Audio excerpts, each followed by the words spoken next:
Sudan Africa महादेश की तीसरी सबसे विशाल राष्ट्र। नाइल नदी के सौंदर्य से परिपूर्ण यह देश में शांति उतनी ही है जितनी रेगिस्तान में पानी। विश्व के कई बड़े राष्ट्र इस देश को अपने स्वार्थ के लिए इस्तेमाल करते आए। अपने इतिहास में कभी कुसाइट्स का केंद्र रहा यह देश आज अपने ही आग में तड़पता दिखता है।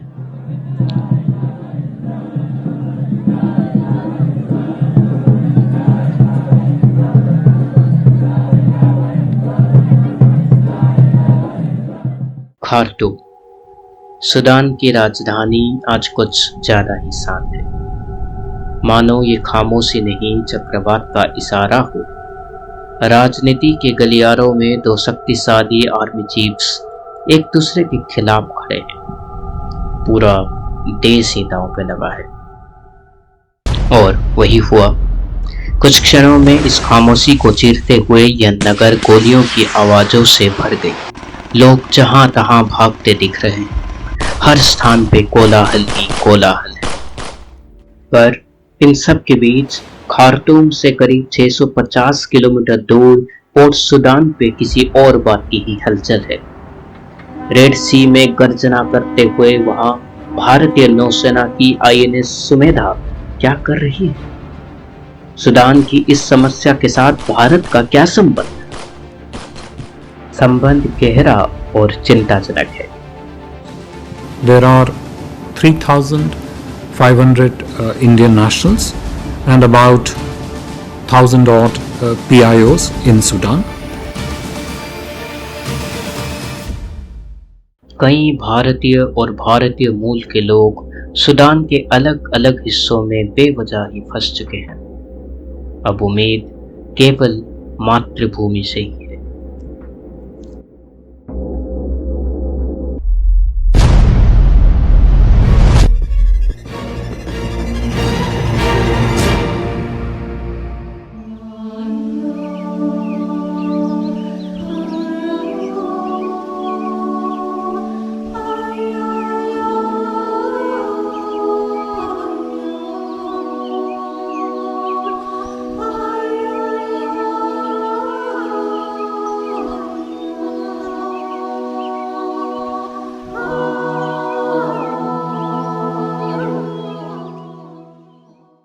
जब भी C-17 किसी दूसरे देश में उतरता है, लोगों के अंदर एक उत्साह होता है कि भारत आ गया है, भारत की फौजें आ गई हैं, अब मदद ज़रूर मिलेगी।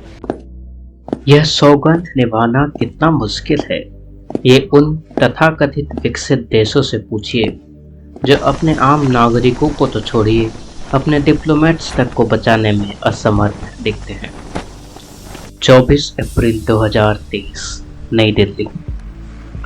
पीएमओ में माननीय प्रधानमंत्री Shri Narendra Modi ji, external affairs minister doctor S Jaishankar ji और बाकी पदाधिकारियों के बीच आज सूडान पर भी चर्चा हुई होगी।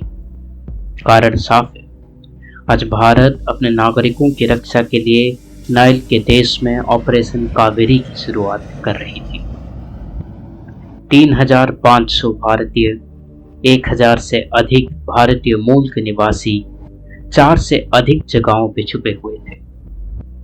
ये काम कितना कठिन है, यह जानने के लिए सूडान में हो रही इस घटना को समझना जरूरी है।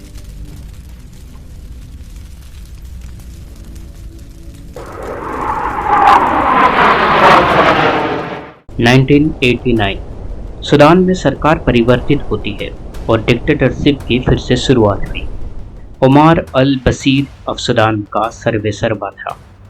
परंतु जैसे हर डिक्टेटर के साथ होता है, उसी तरह उमर को भी अप्रैल 2019 में उसी के सेनाध्यक्षों ने अपने पद से निकाल दिया। सूडान आर्म्ड फोर्सेस (SAF) और रैपिड रिस्पांस फोर्स (RSF) के कमांडर अब्देल फताह अल बुरहान और मोहम्मद हमदान डगालो यमन में 2015 में मिलकर युद्ध लड़ते हैं और तभी से इस तख्तापलट की षड्यंत्र का शुरुआत हो जाता है।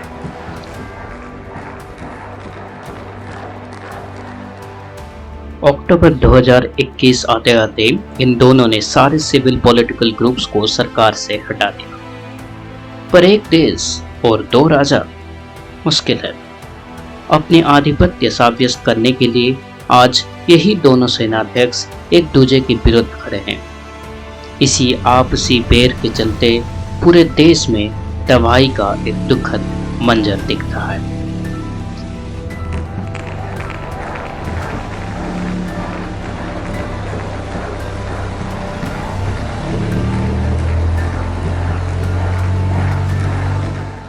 इस बीच अब भारत अपने नागरिकों को सूडान से बाहर निकालना चाहता था और निस्संदेह भारतीय सैन्य बल ने इस कार्य को अपने हाथों लिया। भारत सरकार लगातार सऊदी अरब और यूएई के सरकार के साथ संपर्क बनाए हुए थे और इसके साथ भारतीय वायुसेना ने 2 C-130J हरकुलस विमानों को सऊदी अरब के जेडह की ओर रवाना किया। उसके साथ ही साथ सबसे पहले INS सुमेधा और बाद में INS तेग को पोर्ट सूडान से भारतीयों को लाने भेजा गया। पर यह तो केवल शुरुआत थी। खार्तूम से पोर्ट सूडान तक भारतीयों को सुरक्षित लाना सबसे बड़ी चुनौती थी। युद्ध से ग्रसित सूडान में ना इलेक्ट्रिसिटी है, ना ही खाना, डीजल और बसेस तक उपलब्ध नहीं। सीज फायर का कोई सम्मान नहीं। खार्तूम एयरपोर्ट पूरा बंद पड़ा है। इंडियन एम्बेसी के आसपास भी गोलियां चल रही है। ऐसे परिस्थितियों में लोगों को भला कैसे लाया जाए? ओमदुरमान, खार्तूम, कसाला, पोर्ट सूडान के कई इलाकों में भारतीय फंसे हुए थे। किसी न किसी तरीके से वह भारतीय दूतावास के साथ संपर्क बनाए हुए थे। ऐसे में सबसे पहले लोगों को हिम्मत देना जरूरी था।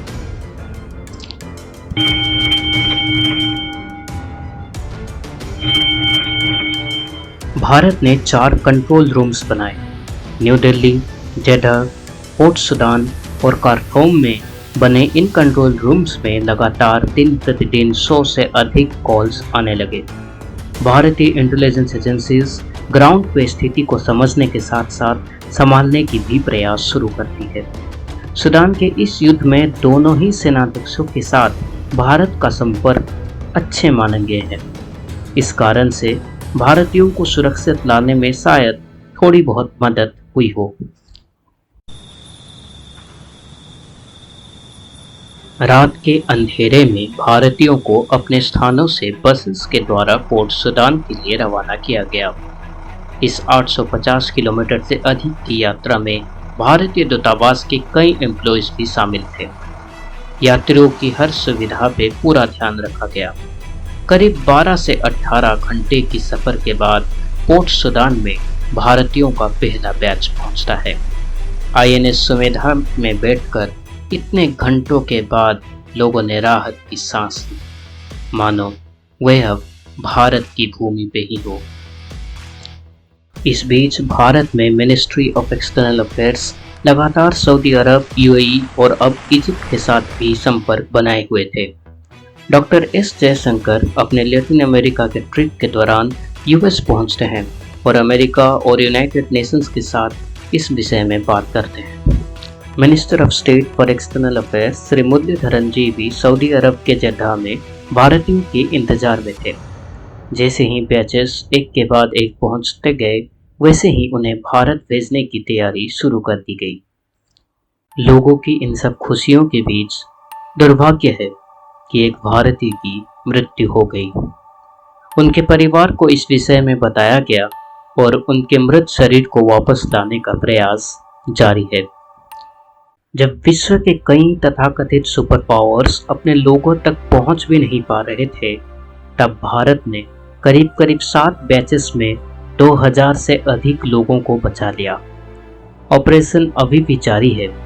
INS तरकस भी अब पोर्ट सूडान के लिए रवाना हो चुकी है। कई और देश भी अब भारत से उनकी नागरिकों की सुरक्षा के लिए मदद मांगने लगे हैं। ये केवल एक ऑपरेशन की कहानी नहीं, ये भारत की प्रतिबद्धता है अपने लोगों के लिए। भले ही आप ब्रह्मांड के किसी भी कोने में हो, अगर आप सच्चे भारतीय हैं तो भारत सरकार आपकी सुरक्षा के लिए सदैव तत्पर रहेगी। अंततः हम भारत की वीर सैनिकों को और भारत सरकार को ऐसी साहसिक कार्य करने के लिए धन्यवाद अर्पण करते हैं। आगे भी भारत की ऐसी ही कुछ घटनाओं को आप तक पहुंचाने का प्रयास जारी रहेगा। हमारे वीडियो को लाइक करें और शेयर करना ना भूलें।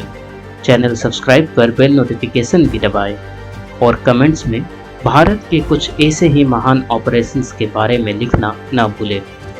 अगले वीडियो तक हमें दीजिए इजाज़त। नमस्कार। जय हिंद, जय भारत।